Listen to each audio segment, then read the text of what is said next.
Olá, seja muito bem-vindo ao Seu Emprego. Hoje o nosso programa fala sobre um assunto de muito interesse para quem está procurando uma oportunidade de trabalho. A gente vai falar sobre elaboração de currículo e preparação para a entrevista de emprego. Quem conversa com a gente aqui no estúdio é a Mariana Pereira, que é gestora em recursos humanos. Tudo bem, Mariana? Tudo bem, você? Obrigada por ter vindo até aqui e por ter aceito o nosso convite. Obrigada, eu que agradeço.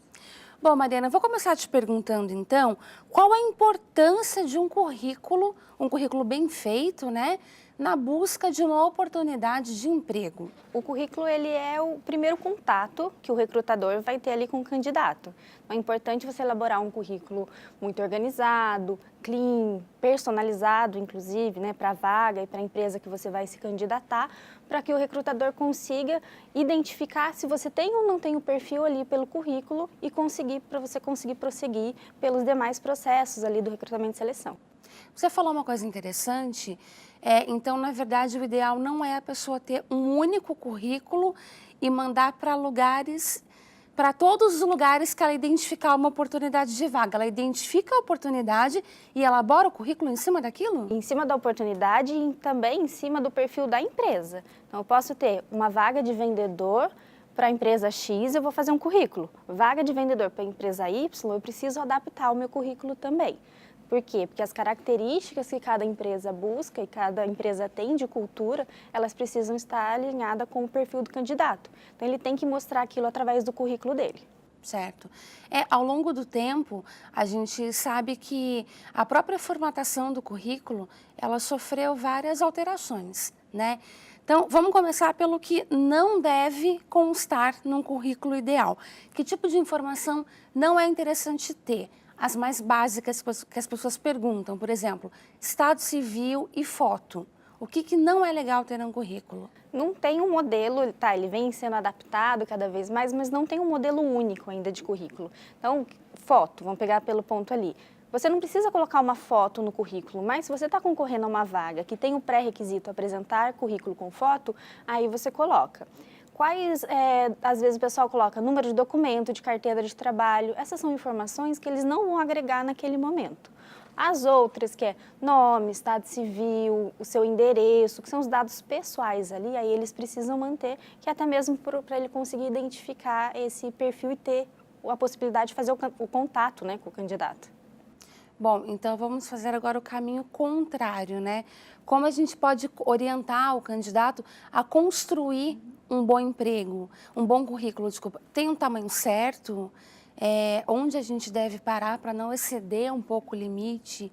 Que tipo de informação é fundamental que tenha? No currículo. A gente já falou que ele tem que ser personalizado, mas não tem também um modelo específico. Então, a gente tem hoje um formato que ele possa ser no modelo que ele ache melhor, mais agradável, até mesmo mais adaptado à vaga. E ele pode ser digital, mandado por e-mail, ou ele pode ser ainda impresso no papel e entregue na empresa. Ou então, tem empresa que tem no próprio site alguns campos, você não manda o seu currículo, mas você preenche os campos ali que são obrigatórios. Quando você preenche os campos ali, fica mais fácil, que você não coloca informação a mais ou a menos, coloca aquilo que a empresa pede, né? Mas se a gente for colocar um ponto que é muito importante, onde erram muito, né, é na parte da descrição das atividades. Então, além de você colocar os seus dados pessoais, a sua escolaridade, você coloca lá a empresa que você trabalhou, a função e uma breve descrição do que você fez e do que você contribuiu naquela atividade ali. E é aí que o pessoal começa a achar que quanto mais informação colocar, melhor é. E na realidade não é assim. Voltando à questão da personalização do currículo. Se eu vou me candidatar para a vaga de vendedor da empresa X, o que é interessante eu colocar de histórico das outras atividades que vão contribuir? E aí colocar um currículo mais sucinto e não muito exagerado. Imagina lá o recrutador com aquela pilha de currículo na mão. Quanto mais objetivo, quanto mais claro for seu currículo, melhor vai ser esse contato e mais de fácil identificação. Mariana, colocar pretensão salarial é algo abominável? Não, não é, e até facilita na hora de recrutar. O pessoal fica um pouco com medo, que fala, acho que eu vou ser excluído se eu colocar uma pretensão muito alta, ou eles vão diminuir meu salário, a proposta se eu colocar uma pretensão menor. Mas isso, na realidade, não costuma acontecer, lógico, não posso excluir, né? Cada empresa trabalha de uma maneira, mas, numa regra geral, ele ajuda a gente a fazer esse filtro, assim, da pretensão. E a gente sabe que tem uma negociação ali. Então, não vai ser um salário um pouco a mais, um pouco a menos, que vai excluir o candidato ali no processo.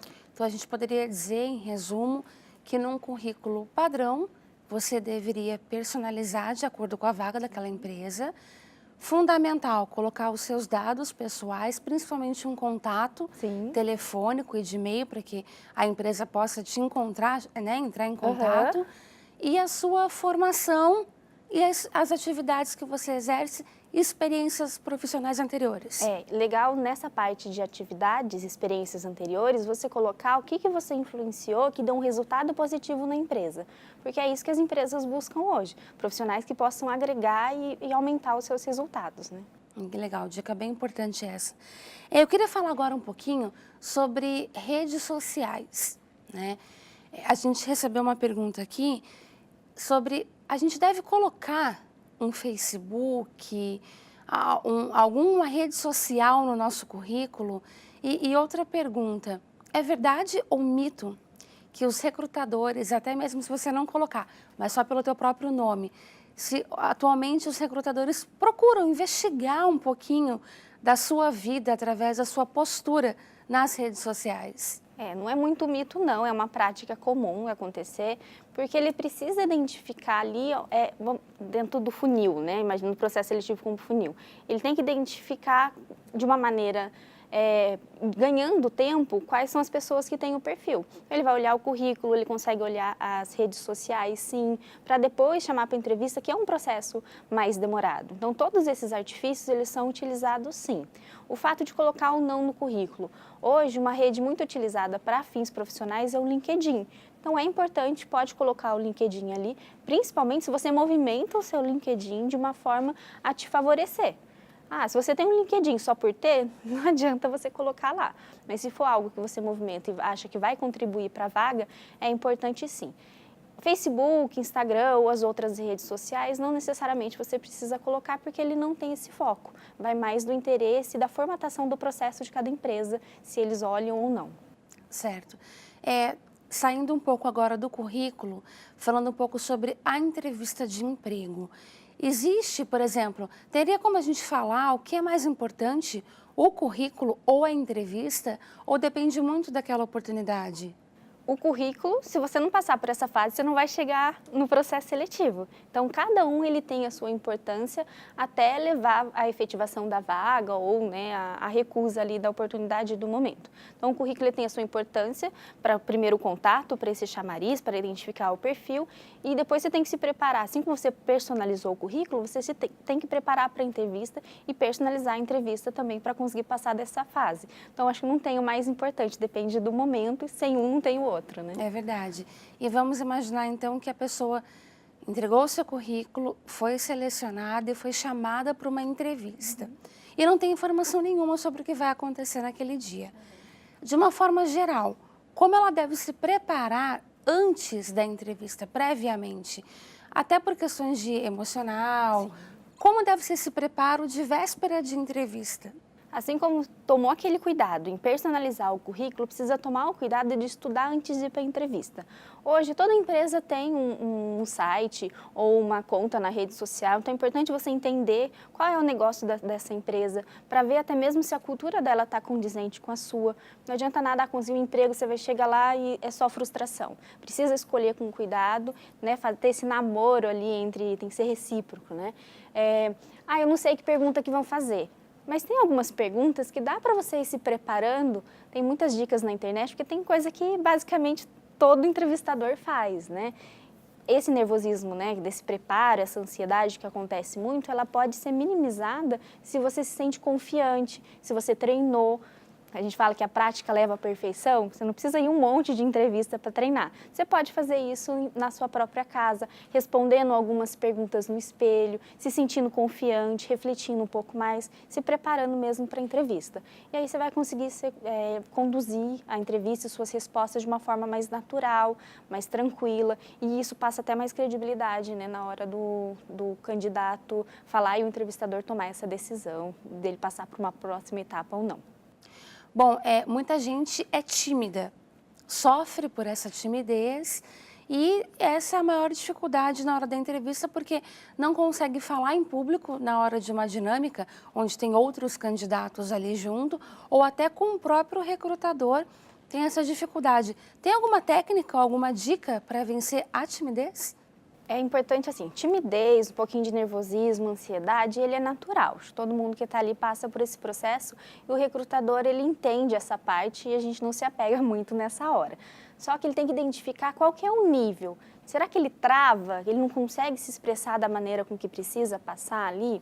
Então, dependendo do nível, se for um nível moderado, ele pode, nesse exercício de treinar antes, de conversar com outras pessoas, entender um pouco mais com a empresa, se tornar um pouco mais confiante, ele gera essa segurança e diminui um pouquinho isso no processo.